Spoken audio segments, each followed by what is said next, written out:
everyone, I'm Gemma from Concrete Gems Crochet, and today I want to do some lovely long stitches with you. We're going to be learning how to do the double treble crochet stitch in US terms, and this is called the triple crochet stitch in UK terms. That's quite a mouthful. Now I've just got a row of single crochet here to give us a bit of a foundation to start with, and what we're going to do is we're going to do some chains to start us off. Now, as you probably know, when you're doing rows of single crochet, you do one chain. When you're doing rows of double crochet, you do half double crochet, you do 2 chains. Double crochet, you do 3 chains, and so on. So treble crochet is 4 and double crochet is 5 starting chains. So it seems like a lot, but we do need that many, okay? So we've got our 5 starting or turning chains, and then what we're going to do to start this stitch is we're going to wrap the yarn around our hook 3 times, okay? Now it can be a bit unwieldy working with such long stitches, and I think that's why a lot of people are a bit intimidated by it, but if you follow my tips then you'll be fine. Okay, so we've wrapped our yarn around the hook 3 times, then we insert into the stitch, yarn over and pull up a loop. Then we yarn over and pull through 2, yarn over, pull through 2, yarn over, pull through 2, yarn over, pull through 2 to finish. So you can see it is exactly like a double crochet stitch, apart from we just keep going with the yarn overs and pulling through 2s. So we do that a total of 4 times.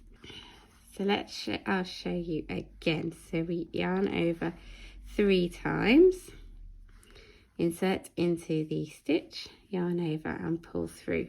Then we yarn over and pull through 2, yarn over, pull through 2, yarn over, pull through 2, and yarn over, pull through 2.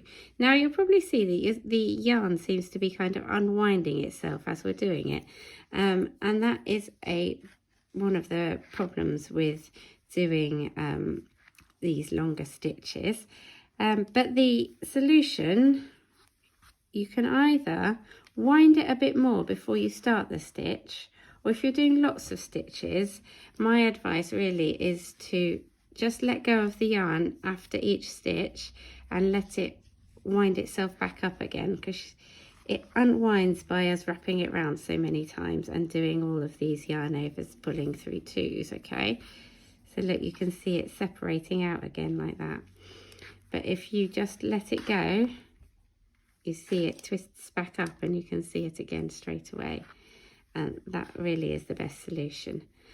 And that's it really. That is the double treble crochet stitch. This is a really lovely stitch to use for lace work, for motifs, granny stitch squares, you know, like the flowery ones. There's also like mandalas we use long stitches for, and loads of other things. So I use it in my latest pattern, which is the Love Heart crochet pattern, which I'm making a card with. If you fancy making a Valentine's card too, come along and see that video. Otherwise, thank you very much for watching. Hope you enjoyed learning the double treble crochet or the UK triple treble crochet, and I will see you again really soon. There it is, look, so beautiful. Bye for now.